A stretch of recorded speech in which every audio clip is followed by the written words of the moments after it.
Donald Trump had a cabinet meeting today. And man, when he tells us that he is not the type of person who would ask for a loyalty oath, this video betrays that entire notion. This video is, we're only going to play a portion of it, but the video is of a cabinet meeting for Donald Trump and his cabinet.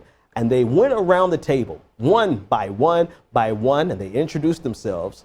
And then they explained why it was such an honor and a privilege to serve Donald Trump and to serve his agenda. Now, this is something that Donald Trump simply sat back and smiled to. And it reminds me of his television show, of The Apprentice. It reminds me of the type of brown nosing that took place. If you just stroke Donald Trump's ego, you can go a long way. And it seems like every single adult around this table felt that it was necessary to lavish Donald Trump with the highest praise they could possibly think of. Before we play the video, I just want you to think about how Republicans and conservatives would lose their mind if someone expressed their devout love for President Obama, because of course President Obama to them was the dictator, was the authoritarian leader, was the man ruling by edict who thought he was the king.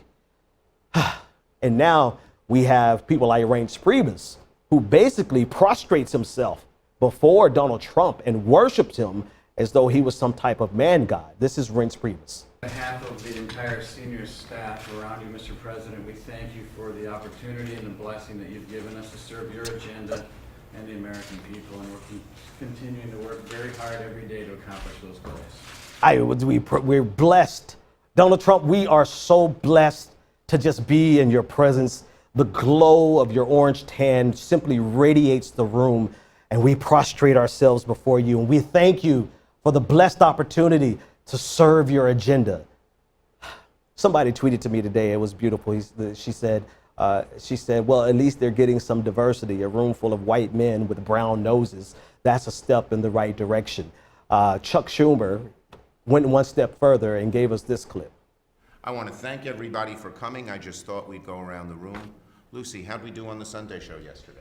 Your tone was perfect. You were right on message. Michelle, how'd my hair look coming out of the gym this morning? You have great hair. Nobody has better hair than you. Before we go any further, I just want to say thank you for the opportunity and blessing to serve your agenda.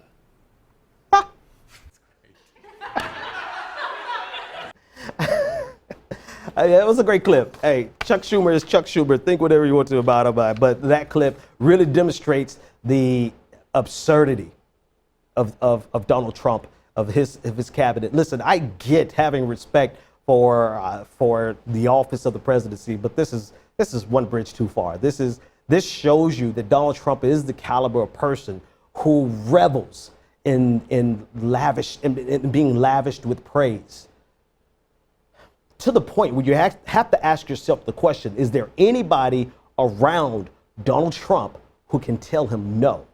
Is there anyone around Donald Trump who could tell him you're wrong? Is there anyone who's willing to put their blessed opportunity to serve his agenda on the line on behalf of the American people?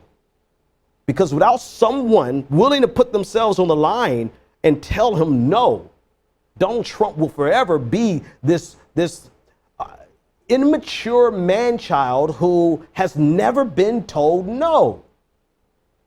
And this is really who Donald Trump is. This is the best way to understand Donald Trump, is the child who grew up without having any type of correction because he was always able to get his way, because once he was old enough, people were always around him telling him yes.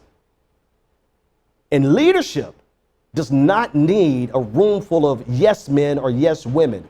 Real leadership needs people surrounding you who would tell you no and who would tell you when you are wrong. And I don't see a single, if you watch the entire 11 minutes, I don't see a single person who would risk their blessed opportunity to serve the agenda of Donald Trump. I don't see a single person in that room who would be willing to say, Donald Trump, you are wrong about this. And even if it costs me my job, it's my duty on behalf of the American people to tell you no. What I see is a room full of sycophants who are willing to do anything and everything Donald Trump wants. And quite frankly, that's probably why Donald Trump picked them in the first place.